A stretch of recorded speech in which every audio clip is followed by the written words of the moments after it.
รายการ J.Channel กับดิฉัน Angel and Devil Gamer คนเดิมนะคะเอาล่ะค่ะแล้วก็กลับมากับเกม Shelby Date วิสาเดสคาร์ดนะคะรุ่นพี่คัสโกสเตนเมนสตอรี่วันที่13ถึง11ถึง3ไม่ใช่13 11ถึง3นะคะเมเดนก็แปลว่าหญิงสาวนะไปค้นหามาแล้วหญิงสาวที่บริสุทธิ์และน้ำพุสีเลือดนะคะแล้วก็มาดูกันว่าจะเป็นยังไงนะคะหลังจากพาร์ทที่แล้วที่เราเดินทางเราเพิ่งรู้นะคะว่าเรามีพรสวรรค์เดินทางข้ามเวลาด้วยเวทมนต์คือแบบ what the hell เลยอะคือแบบโหสุดยอดนะคะเราก็เดินทางข้ามเวลาไปเจอรุ่นพี่คลาสเสร็จแล้วเหมือนกับเราจะต้องเดินทางย้อนเวลาค่ะกลับไปณเวลาปัจจุบันนะคะรุ่นพี่คลาสเขาก็กำลังมาช่วยเรานะคะนะคลิกแล้วก็จะกลายเป็น11ถึง3แล้วนะคะไปกลับมาแล้วค่ะเมื่อฉันได้กลับมาเมื่อฉันเรียกสิ่งของฉันกลับมาได้ฉันก็พบว่าตัวเองนั้นกลับมาที่น้ำพุจูนอาซือสะอยู่นี่ไงอาซือสะสิ่งแรกที่ฉันเห็นคือใบหน้าของอาซือสะกำลังมองมาที่ฉันเพื่อดูว่าฉันโอเคไหมหลังจากนั้นฉันก็คิดหลังจากนั้นความคิดเกี่ยวกับความสงสัยของฉันเกี่ยวกับอาซือสะนั้นก็ได้ทำให้ฉันนั้นพยายามที่จะยืนขึ้นแล้วก็ถอยตัวออกห่างฉันสบายดีหลังจากที่ฉันดึงตัวของฉันขึ้นได้อย่างสำเร็จฉันก็ถอยห่างจากอาซือสะเธอทำให้ฉันกลัวนะอยู่ดีๆก็ล้มลงไปอย่างนั้นน่ะฉันแค่ปวดหัวนิดหน่อยน่ะอย่าเข้ามาใกล้ไอ้ฆาตกรเธอโอเคไหมอย่าเข้ามาใกล้นะไม่ใช่อ่ะฉันสบายดีฉันคงจะปวดหัวนิดหน่อยอ่ะอย่าดึงอย่าดึงอย่าทำให้ตัวเองเหมือนกับแบบอย่าฝืนตัวเองมากเกินไปนะโอเคไหมได้สิขอบคุณมันไม่เหมือนเดิมอ่ะมันไม่เหมือนเดิมอ่ะเพราะว่าแบบเรารู้แล้วว่ามันเป็นคนร้ายอ่ะเสียงของเขาฟังดูยันชาแล้วก็ไม่แคร์เลยห่างไกลจากความรู้ห่างไกลจากสีหน้าที่เขาทำให้ฉันเห็นเลยสีหน้าเหมือนจะแคร์นะคะแต่น้ำเสียงไม่ใช่เลยเฮ้นะสิจูนตรงไหนวะฮะตาของเขามองขึ้นไปบนท้องฟ้ากลางคืนที่เต็มไปด้วยดวงดาวมันก็ทำให้ฉันนั้นต้องเหลียวมองด้วยล่ะจึกกึ้ยเอาแล้วไงแล้วขึ้นไปบนท้องฟ้ามันก็มีพระจันทร์ดวงใหญ่ดวงใหญ่มันก็มีพระจันทร์ดวงใหญ่มากๆที่กำลังจะถูกย้อมเป็นสีเลือดแล้วแบบว่ามันปกคลุมด้วยเลือดสดๆนั่นแหละเมื่อไม่นานนะสิ่งที่อยู่รอบๆตัวเรานั้นก็เริ่มละลายกลายไปเป็นเงาแล้วดวงจันทร์ก็ดูเหมือนว่าจะเปลี่ยนไปขณะที่ดวงจันทร์นั้นก็กลับกลายมืดมิดขึ้นเรื่อยๆ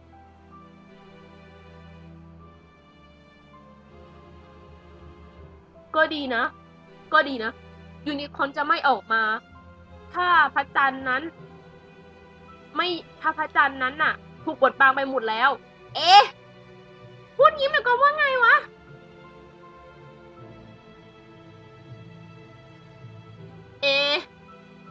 เฮ้ยเดี๋ยวดูมันพูดนะคะ ฉันอาจจะเริ่มได้แล้วเนื่องจากว่าจันทรุปราคานั้นจะใช้เวลาจะอยู่เพียงแค่ชั่ววูบเท่านั้นเองฉันอาจจะเริ่มได้แล้วเพราะว่าเนื่องจากว่าสุจันทรุปราคาจะเป็นอย่างนี้อยู่แค่ไม่นานนักอะค่ะแบบจันทรุปราคามันจะคือมันจะเกิดขึ้นแป๊บเดียวแล้วมันก็หายไปนะคะมันจะเริ่มอะไรวะอาซูสะตรงเข้าไปในน้ำพุส่วนที่ดำมืดของน้ำพุระหว่างที่กำลังมึมมัมยังแผ่วเบามึมมัมอะไรของมันวะอาซูสะเขาคงจะไม่ได้ยินไม่งั้นเขาก็กำลังเหมือนแบบไงดีวะเหมือนกำลังแบบเมินเฉยชั้นในขณะที่เขาเริ่มที่จะวาดวงแหวนเวทลงบนพื้นนั่นไงแต่ซัมมอนอะไรจ๊ะวะนั่นมันเป็นวงแหวนเวทอันเดียวกันกับที่เขาทำตอนที่เขาเรียกไอ้เงามนุษย์นั่นออกมานี่นะสถานการณ์ที่ตึงเครียดหัวใจของฉันนั้นก็เต็มไปด้วยความกลัวหลังจากที่เขาเขียนวงเวทจบอาซึสะก็ยืนขึ้นแล้วก็ยิ้มมาที่ฉันเฮ้จูนไปซ่อนหลังพุ่มไม้พวกเฮ้จูนไปซ่อนหลังพุ่มไม้ตรงนั้นนะแล้วก็รอจนกระทั่งยูนิคอร์นโผล่มาทำไมกูรู้สึกว่าสิ่งที่โผล่มาไม่ใช่ยูนิคอร์นวะแน่นอนจ้าพวกมึงทั้งสองคนไปหาที่กำบังข้างหลังพุ่มไม้พุ่มใหญ่หัวใจของฉันเต้นดังขึ้นและก็ดังขึ้นถูกกดดันไปด้วยความกลัวและความน่าใจหายฉันรู้สึกกลัวมากๆจนกระทั่งนิ้วมือแล้วนิ้วเท้าของฉันน่ะเย็นเป็นน้ำแข็งอะ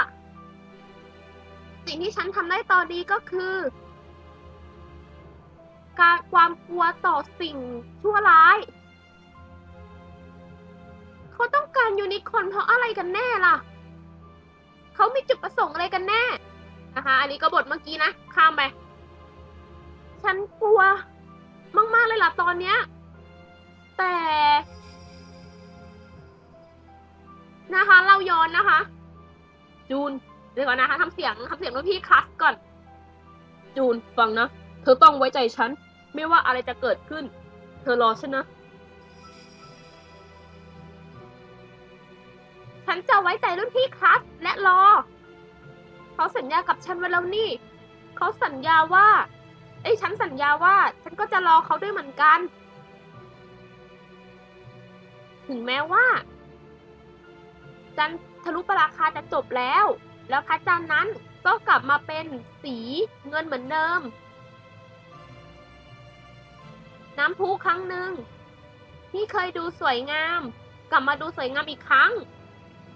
แล้วก็เปลี่ยนเป็นป่าเหมือนเดิมจากนั้นก็มีบางอย่างจากข้างในหมู่ไม้ขนสีขาวที่ออกมาผ่านเหล่าหมู่ไม้ต่างๆมันปกคลุมไปด้วยขนไหมสีขาวแล้วก็มีตาสีน้ำเงินตาสีฟ้าน้ำทะเลเหมือนลาพิสลาซิลิมันคือแม่งอะไรวะไอ้ลาพิสลาซิเลียทะเลมหาสมุทรเหรอน่าจะมหาสมุทรหรือไม่ก็ทะเลนะคะหรือไม่ก็แม่น้ำสักอย่างอะแต่สิ่งที่ทำให้ฉันเตะตามากที่สุดก็คือเขาที่ตั้งตางานอยู่กลางหัวของมันนี่มันคำเดิมๆที่มันประโยคเดิมๆตอนแรกๆเลยนี่หว่าที่เราฝันน่ะสิ่งมีชีวิตที่เหมือนม้านั้นเข้ามาใกล้ขอบน้ำแล้วก็ยืนอยู่ตรงนั้นอย่างสง่างาม คือยูนิคอร์นนี่เอง มาแสดงตัวแล้วสินะ ฉันคิดว่าฉันถูกแล้วที่นำหญิงสาวที่บริสุทธิ์มาด้วย เอ๊ะอาซึสะทำไมยิ้มอย่างนั้น ยิ้มอย่างนั้น นั่นไง มึงเผยด้านชั่วมึงออกมาแล้วใช่ไหม ด้วยการมึงมำคำเหล่านั้น เขาก็ยืนขึ้นอย่างช้าๆอาซึสะตาของเขา ดูมืดมัว และไร้ชีวิตชีวาราวกับว่าชีวิตของเขานั้น ได้ถูกดูดออกไปแล้ว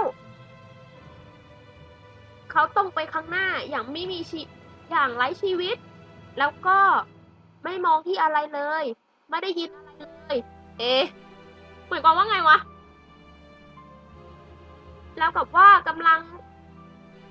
ถูกโยงใยเหมือนถูกชักใยเหมือนตุ๊กตา เขาก็เดินตรงไปข้างหน้าอาซึซะแต่ได้เขาเข้าไปในวงแหวนเวทมนต์ที่เขาได้เขียนมาก่อนหน้านี้ เขาก็ประสานมือเข้าด้วยกันตรงจุดศูนย์กลาง แต่ด้วยสิ่งนั้นรู้สึกว่ายูนิคอร์นจะสังเกตแล้วก็หันมาเห็นเขาอีกแล้วฮันจีอีกแล้ว โอ้ยดีนะมีศัพท์ญี่ปุ่นให้กูเนี่ยนะคะ เราก็มาพูดเราต่อกันดีกว่านะอย่าเพิ่งพูดทันจริงเลยนามาธรรมะทารุธรรมะธรรมะธรรมะมารุธรรมะอะไรของมันวะมันแปลว่าอะไรใครรู้ช่วยบอกกูทีดีนะที่เขาเว้นวรรคมาให้อ่ะค่ะการที่เขาเว้นวรรคมาให้หมายถึงว่ามันคือคำนะคะพอญี่ปุ่นส่วนใหญ่เวลาเขียนน่ะเขาไม่เว้นวรรคก็ต้องมานั่งแยกเองนะคะใครแปลออกช่วยบอกกูทีมันคืออะไรเนี่ยนะคะอาเมโนโทโกะทาชิโนมิโกโตะคุนิโนะทาชิโนมิโคโตะอาซึสะนั้นไล่คาถาแปลกๆตรงจุดศูนย์กลางของวงแหวนเวททำไมเปลี่ยนท่าทางมาอย่างนั้นวะอาซาฮารุทำไมชื่อนี้ไม่ทำไมประโยคทำไมมันเหมือนชื่อตัวละครที่กูเคยอ่านในการ์ตูนเลยวะช่างเหอะเรากลับมาเหอะอาซาฮุรุไม่ใช่อาซาฮารุทุย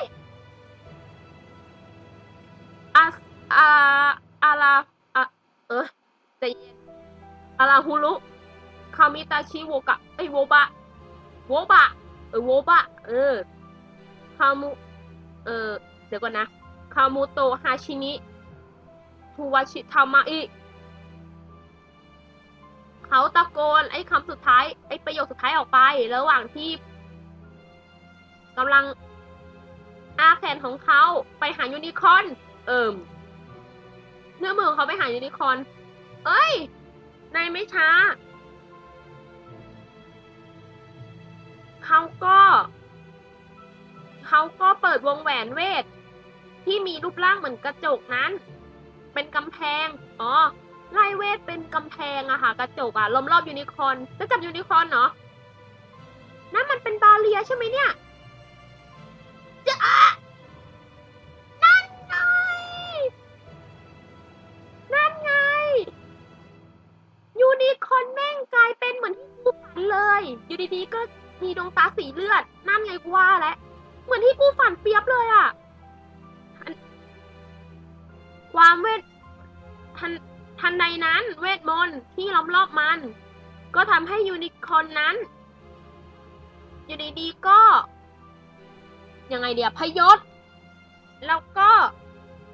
ดีดตัวไปในอากาศอาซึซาหยุดนะเขาเมินเฉยชาแล้วก็เริ่มที่จะมึนมันคาถาอีกอันนึงด้วยเสียงที่สบายลึกๆสบายยิ้มๆผมแบบโทนเสียงต่ำๆอ่ะอะไรอีกล่ะฮิโนฟุตามิโยอิซึมุนั่นไงเฮ้ยคาถานี่มันคาถาเรียกอีตัวดำๆออกมาไม่ใช่เหรอวะนั่นไงเอาแล้วไงจะไม่อ่านซ้ำนะคะกูจะไม่อ่านคาถานี้ซ้ำนะเพราะว่าเคยอ่านไปแล้วตอนเสกวอร์เดอมอร์มาล้อเดี๋ยวนั่นเป็นคาถา ที่ฉันเคยเห็นเขาเสกมาก่อนหน้านี้นี่นะคาถาเมื่อกี้มันไล่คาถาเรียกวอเดอมอร์เว้ยแม่งอาซึสะก็พูดต่อว่าฉันยังทำภารกิจของฉันยังไม่จบไม่สิ้นสินะนกนั้นบินขึ้นไปในท้องฟ้าแล้วก็ออกมาจากต้นไม้แล้วก็พุ่มหญ้าฉันจำความรู้สึกนี้ได้มันเป็นความรู้สึกเดียวกับที่ฉันรู้สึกในวันนั้นไงอาซึสะจะต้องไล่คาถานี้ตอนที่ฉันออกมาสำรวจป่าตอนนั้นแน่ๆเลยเธอกับแลนดี้ต้องมาร่วมปัดสปอยไมค์ปาร์ตี้ What the hell หมายความว่าไงวะเหมือนกับแบบเธอกับแลนดี้ต้องมาร่วมปาร์ตี้กับฉันเหรอประมาณเนี้ยเขาหันหัวของเขาแล้วก็จ้องที่ฉันจ้องทำไมอย่ามาจ้องกูแต่ก็ดีแหละนะเพราะการช่วยเหลือของเธอในฐานะที่เป็นหญิงสาวที่บริสุทธิ์มันก็เลยง่ายที่จะเรียกยูนิคอร์นออกมามึงเอากูมาเพื่อเอายูนิคอร์นออกมาใช่ไหมเลว นายกำลังจะทำแล้วนายจะทำอะไรกับเขาล่ะเธอคิดว่าไงล่ะฮึฆ่ามันสิแน่นอนฆ่าเหรอฮะฉันกำลังรู้สึกจะเป็นลมเกือบที่จะยืนขึ้นไม่ไหวแล้วฉันรู้สึกว่าเรากับว่าเท้าของฉันนั้นติดกาวอยู่กับพื้นนั่นแหละแล้วจากนั้นฉันก็พยายามตั้งสติแล้วก็มองที่อาสะนายมันสับประหลาดเหรออะไรทำให้ฉันเป็นสับประหลาดล่ะเธอไม่รู้อะไรเลยเธอไม่รู้อะไรเกี่ยวกับฉันเลยแล้วมึงมาดราม่าอะไรกับกูเนี่ย What the fuck มึงใจเย็นก่อนดิอาซึสะเดี๋ยวระหว่างนั้นพื้นข้างใต้เวทมนต์วงแหวนเวทมนต์เริ่มที่จะเกิดของเหลวสีดำขึ้นนั่นไงอีวอร์ดมอร์โผล่มาอีกแล้วสวัสดีจ้า มันลอยขึ้นไปในอากาศแล้วก็ทำรูปร่างเหมือนไอ้เงาวอร์ดมอร์ที่ฉันเคยเห็นมาก่อนเรียกวอร์ดมอร์แล้วกันนะกูไม่รู้กูจะเรียกอะไรแล้ว มันมีดวงตาสีเลือดแล้วก็หันมาทางฉันวิเชียสหมายถึงอย่างมีชัยด้วยนะเธอเจอไอ้นี่มาก่อนใช่ไหมล่ะนี่เรียกว่านูชิเมล่ามันคืออะไรวะเจแปนิสชิเมล่าพวกเราเรียกมันว่าอะโมโนโนเกะในฮิโนโมโตะหรือเธออาจจะเรียกมันว่าวิญญาณปีศาจหรือวิญญาณชั่วร้ายในแบบที่เธอเรียกนะเธอไม่รู้หรอกว่าฉันผ่านปัญหามามากแค่ไหนเพื่อทำให้มันแข็งแกร่งขึ้นไม่ต้องมาดราม่ากูอาซึสะมันฟังไม่ขึ้นว่ะนั่นคือเหตุผลที่นายฆ่านกพิราบเพื่อเป็นเครื่องสังเวยเหรอนั่นถูกแล้วฉลาดมากเลยเนี่ยจูนกูก็ไม่ได้โง่ได้บ้า แล้วตอนนี้มันก็แข็งแกร่งพอที่จะล้มยูนิคอร์นได้แล้วทำไมนายถึงทำแบบนี้ล่ะทำไมนายถึงต้องฆ่ายูนิคอร์นด้วยเล่ามันไม่ใช่ธุระอะไรของเธอนี่นาแต่มึงกำลังจะเล่นงานกูเป็นธุระของกูไอ้ห่า เขาหันไปยิ้มอย่างเวทนาแล้วก็ชี้ไปที่ยูนิคอร์นคืออาซึสะใช่เรื่องนี้มันไม่เกี่ยวอะไรกับกูแต่มึงเคยทำร้ายกูมาก่อนไงกูเลยต้องเป็นแบบนี้เฮ้ยทีนี้มันเกี่ยวกับกูหรือยังไอ้เวนนูข้ามันหันไปเลยกูด้วยเสียงร้องที่ดังขึ้นมันเริ่มที่จะเคลื่อนไหวแล้วก็ เคลื่อนที่ไปหายูนิคอร์นหยุดนะอย่ากังวลเลยจูนหลังจากยูนิคอร์นตายเธอก็คือคนต่อไปนี่ไงกูกำลังจะตายมันเกี่ยวกับกูโดยตรงเลยเนี่ยไอ้ห่าธุระของกูเนี่ยกูก็จะตายด้วยเนี่ยไอ้เวนเมื่อฉันตระหนักว่าเขาเพิ่งขู่ฉันร่างกายของฉันนั้นก็แข็งด้วยความกลัวนี่ไงเกี่ยวกับกูแล้วไงมึงกำลังจะฆ่ากูต่อจากยูนิคอร์นไงระหว่างนั้นนูเอะก็ถลายไปข้างหน้าแล้วก็ทำให้แล้วก็เข้าใกล้มากขึ้นเรื่อยๆเดี๋ยวนะทำไมดนตรีมันเป็นอย่างนี้วะแทนที่ดนตรีมันจะเป็นแบบน่ากลัวหลอนๆทำไมดนตรีมันเร้าอารมณ์มันใช่เหรอฉันไม่ปล่อยให้แกทำอย่างนั้นแน่ฉันหยิบไม้กระทาของฉันขึ้นแล้วก็ถลาเข้าไประหว่างนูเอะแล้วก็ยูนิคอร์นฉันจะไม่ปล่อยให้นายผ่านผู้หญิงจงหายไป What the fuck ใครวะทันใดนั้นฉันก็ได้ยินเสียงนุ่มลึกเรียกฉัน What นั่นใครอ่ะมันคือฉันเองเอ๊ะยูนิคอร์นพูดกับเราเหรอนี่ยูนิคอร์นพูดได้ถอยไปวิ่งหนีไปปล่อยเป็นหน้าที่ฉันเองยูนิคอร์นบอกให้เราหนียัดแค่ยูนิคอร์นโกรธฉันจะปกป้องเธอเองมนุษย์งี่เง่าเอ้ยฉันไม่สนใจว่าคุณจะคิดว่าฉันงี่เง่าหรือโง่เง่าหรอกนะแต่ฉันจะไม่ปล่อยให้มันทำร้ายคุณเด็ดขาดดังนั้นซื้อเวลาให้ฉันหนีหน่อยสิฉันจะทำลายบาเรียนี้ด้วยเวทมนต์ของฉันแต่มันต้องใช้เวลาสักหน่อยนะฉันอาจจะไม่สามารถฉันจะทำมันต้องพูดอย่างแน่นอนไปดิฉันจะทำมันได้ฉันจะซื้อเวลาให้ฉันจะทำให้ดีที่สุดเลยค่ะชีวิตของฉันอยู่ในมือเธอแล้วนะอย่ากังวลเลยค่ะฉันทำได้ฉันต้องทำได้ฉันจะช่วยยูนิคอร์นแต่ฉันต้องจำว่าการฝึกทั้งหมดที่ฉันมีมาที่ฉันได้ฝึกมา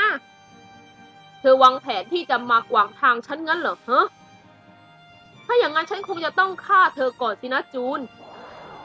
ไม่กลัวเว้ยมาเลยกูจะให้คาถาที่คลัสสอนมาเนี่ยแหละจัดการมึงจัดการทั้งวอเดอร์มอร์ของมึงด้วยเนี่ยนูเอะเคลื่อนที่มาหาฉันตอนนี้แหละไม่งั้นไม่มีโอกาสแล้วโอ้สายลมจากกำแพงกลายเป็นโลกตะคูทางเวนตอสและด้วยสายลมที่พุ่งพานออกมาจากไม้กายสิทธิ์ของฉันก็กลายเป็นบาเรียป้องกันรอบยูนิคอร์นและฉัน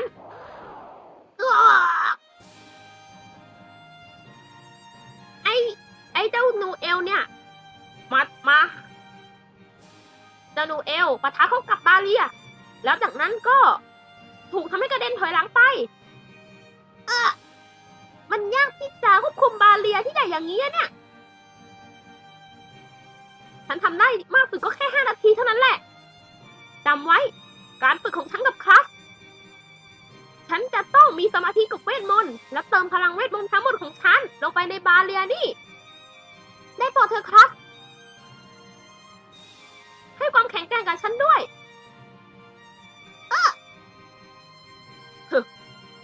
น่าสมเพชจังเลยแฮะเธอคงไม่สามารถยึดเวทได้ตลอดไปนี่เธอก็รู้ใช่ไหมอาซึสะนั้นเหลือบมองมาที่ฉันราวกับว่ากำลังเล่นกับฉันเป็นของเล่นครั้งที่2มันรู้สึกเหมือนชั่วโมงเลยแฮะ2 นาทีรู้สึกเหมือนชั่วโมง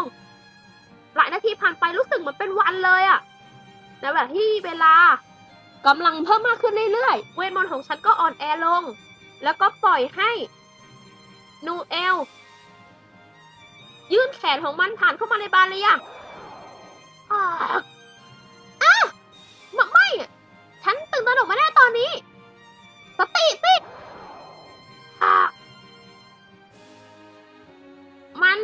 ทลาแล้วก็ผ่านเข้ามาในบาเรียเกือบที่จะเข้ามาได้อย่างสมบูรณ์แล้วมาสิรอก่อนทำได้ดีมากฉันพร้อมแล้วคุณยูนิคอร์นไปเลยค่ะ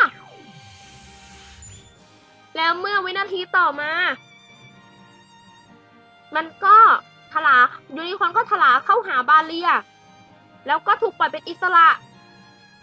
อะไรนะเฟียวฉันทำมันได้แล้วฉันจะปล่อยให้เธอกวางทางฉันแน่นูเอะนูเอะหันแล้วก็ทลาเข้าไปหายูนิคอร์นมนุษย์งี่เง่าโชคชะตาของเขาที่ควบคุมสัตว์ประหลาดนั่นน่ะสักวันก็จะถูกกลืนกินโดยพลังเวทมืดนั่นแหละ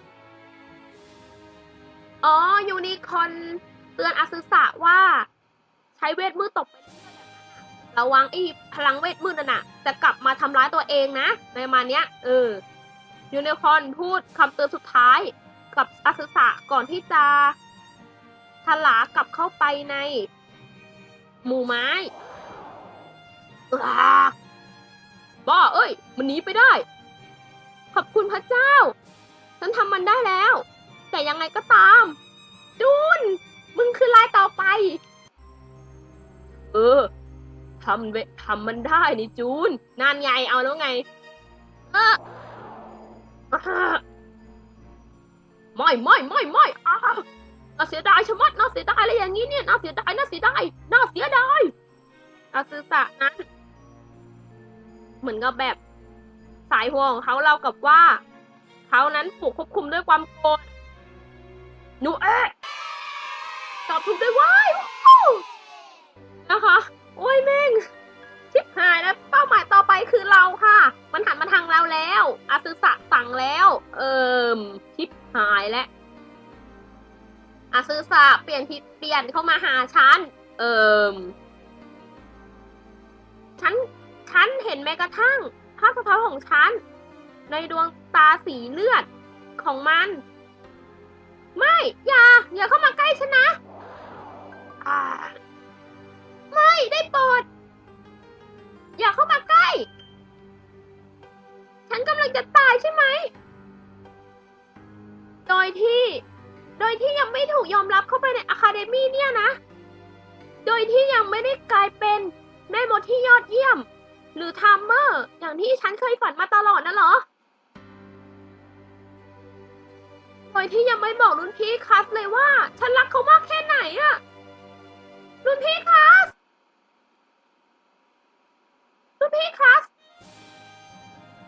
โอบัสฟูเดี๋ยวบอกนะรุ่นพี่คลาสมาช่วยอะ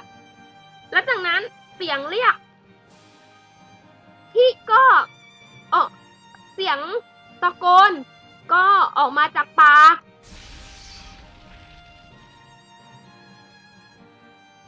และด้วยเสียงตะโกนนั้น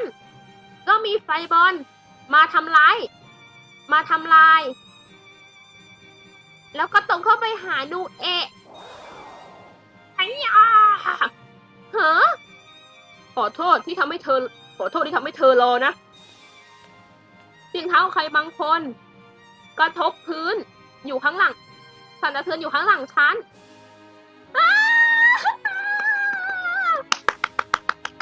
พระเอกกูมาแล้วเว้ยเขายืนอยู่ตรงหน้าฉันเหมือนโลกแล้วก็ปกป้องฉันจากอันตรายแล้วก็ปีศาจทั้งหมดรุ่นพี่คะ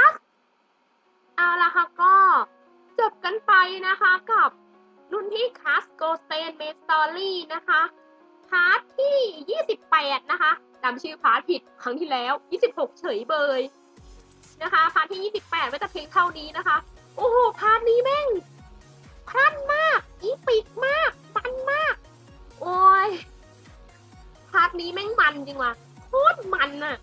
เอาละค่ะก็มาไว้ต่อกันพาร์ทหน้านะคะมาไว้มันต่อพาร์ทหน้าเหนื่อยแล้วเอาละค่ะก็ขอจบกันไปแต่เพียงเท่านี้ละค่ะเดี๋ยวมาไว้กันต่อคลิปหน้านะคะบ๊ายบายถ้า ชอบก็อย่าลืมกดไลค์หรือ Subscribe หรือว่าแชร์ให้ด้วยนะคะ